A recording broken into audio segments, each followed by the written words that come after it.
The wheel of fate has spun and it has landed on Jeb Boasberg, the judge in the district court in D.C. You know, the one that Donald Trump constantly attacks as being a lunatic, as being corrupt, as being a leftist, because he doesn't like what he's doing with the Alien Enemies Act case and the deportation of Venezuelans without any due process to dark, dank killer prisons in El Salvador. Well, he's going to love the fact that the wheel spun today and a new case filed against that breach brigade, the gang of 6 or 7 that used really an insecure app to communicate about secret war plans. You know, that group where all the hearings are all about over in Congress. There's a suit now that their use of the Signal app, regardless of whether it's classified or not classified, top secret or not top secret, war plans or not war plans, it violated the Federal Records Act. And guess what judge got assigned? Jeb Boasberg. You can't make this stuff up. Hello, everybody, and welcome back. Michael is a rip. I love listening to his take on everything, but he's right. You know, Hegseth lied to the reporters, and I got a clip I want to run here for you. You're talking about a deceitful and highly discredited so-called journalist who's made a profession of peddling hoaxes time and time again, to include the hoaxes of Russia, or the fine people on both sides hoax, or the suckers and losers hoax. So this is the guy that peddles in garbage.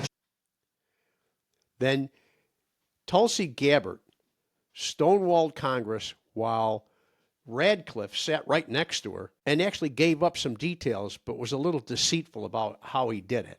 I'm going to run a B-roll here of these people sitting in Congress without any sound, but they just made fools of themselves. When they went in there and said, not realizing what was going to happen today, when they said that nothing had been released, no details, no war plans, and then Donald went out and said, well, there was nothing classified. The Director of Defense, Pete Hegseth, said there was nothing classified on it. So what happened? Mr. Goldberg consulted with his legal team and then decided, seeing as how everybody in the administration said that there was no classified material in there, he was going to release more information. And he proved Pete Hegseth to be a total liar. I'm going to run a B-roll here of some of the screenshots of some of the messages that Hegseth sent up there. If citing when, where, and how someone was going to attack an enemy isn't classified, I don't really know what is. When you describe the military package as FNA 18s and their first strike time, and then indicate that Tomahawk cruise missiles and their strike times, and then a second wave of FNA 18s, and then indicate that combatant target, was seen entering a house of his girlfriend, which that building is now collapsed and they're positive they got him. If that's not classified information, here's what was. They indicated someone's name. We don't know who that is. Goldberg disclosed the fact that there was a CIA operative named in the chat. And what happened? Director Radcliffe from the CIA contacted the Atlantic, spoke with Goldberg, and said, please do not disclose that man's name. He's an operative still out in the field. Goldberg agreed. Goldberg and his lawyer said, we don't want to endanger anybody, but we just want to prove that we aren't the ones that are lying. Yeah.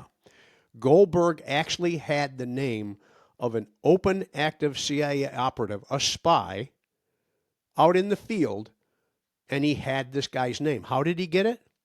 Hegseth or someone on that chat disclosed that man's name. Wow. Talk about putting people's lives in danger. Now, the funny thing is, you know who's not out in the public? Donald's not out in the public because he's talking about tariffs. He wanted to remind you today that the tariffs weren't going to be as bad as he thought. They might be more progressive. Yeah, look over here, not over here. That's what he's doing, folks. Keep your eye on the ball because he's playing the game of smoke and mirrors. You know who else isn't out there talking? J.D. Vance, the vice president, and Susie Wiles, Trump, I almost said Putin, Trump's chief of staff. Yeah, They were all in on the call also, but they're keeping their heads down, their mouths shut, and out of the public eye. I wonder why. I am curious about that. So Trump states that he has no problem, or has stated that he has no problem with what happened because his people have learned a lesson. You know, he called for other people's heads for far less. He wanted an investigation, and he wanted a trial, and he wanted her locked up when Hillary Clinton used a server that he didn't know about. He's using, or his people are using, a Signal Chat app that's available on the App Store, and an alert was just put out by the Pentagon last week that it was considered an insecure app, that it could be hacked. Wow, people, you're not even listening to your own team. But, so I had asked a question a while back when this all got exposed as to this group of 16 people with 8 very principled people of Trump's administrative staff, okay? Why weren't they using a SCIF? Why weren't they using a situation room? Why, at minimum, didn't they get a secure line through the DOD? Why were they using Signal Chat? Well, today we found out. Okay, there's a group called the American Oversight, and they look at different things that the government's doing. It's a nonprofit, bipartisan group that operates by the Freedom of Information requests that they can turn into the government to find out what the administration is doing. And they hadn't said anything recently, but they did indicate today that they were wondering why they couldn't find out information about what was going on. They knew something had to have been going on. It was too quiet, and the Freedom of Information Act requests weren't returning any data. Now we know. Signal Chat is an app that's not covered under anyone's servers, and it surely doesn't allow records to be kept. They can be deleted from there. And what are they doing? They're deleting the paperwork, the trail of information, and the documents that we, the people, pay for and that should have been preserved under the Federal Records Act. Yes, the Federal Records Act is a real thing. It helps track administrations, and it helps let us, we the people, know what our government's doing.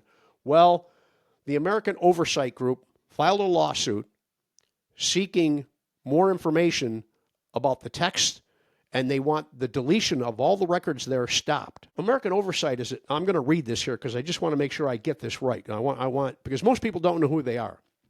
The American Oversight is a nonprofit, nonpartisan watchdog organization that investigates the government misconduct and promotes transparency. It was founded in 2017, and the group primarily uses Freedom of Information, FOIA, requests and litigation to uncover evidence of corruption, abuse of power, and ethical violations within the U.S. government.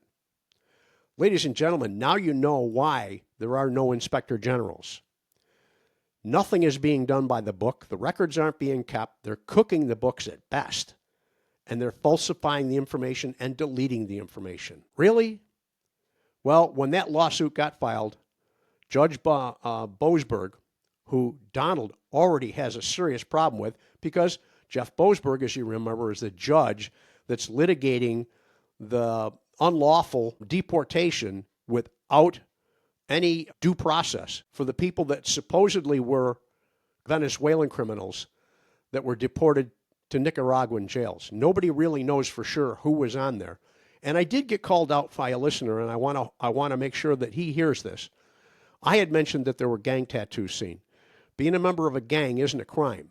What the gang do sometimes is a crime. But being a member of a gang is not a crime all on its own. I get that. But Jeff Boasberg has been appointed to that. Now, in the last 48 hours, the onslaught, the avalanche of information that we have been given is just incredible. Every day when you think it can't get worse, it does. Every day when you think they can't lie any further, it does. I don't know where to go from here. I guess we're just going to have to wait this out. We're going to have to watch and see what happens. We, the people, need to be involved, and we, the people, need to be speaking out. And speaking of such things, I'm going to remind you that the 5051 organization is a nonviolent, nonprofit group that's organizing marches, protests, and events all around the United States, and they're being followed around the world. I also want to remind you about the April 5th, Washington, D.C., at the Washington Monument march and protest about Donald Trump, DOJ, and the current administration. People, it's time. The protests are going out in the street. For the people that are my age, that remember the Vietnam War protests, it's time again. It's that time. For the people that weren't there, that weren't around at that time, that are much younger than us, come join us. This is something that's worth your while. Your children, your grandchildren, your great-grandchildren are going to thank you for it someday. It really is needed.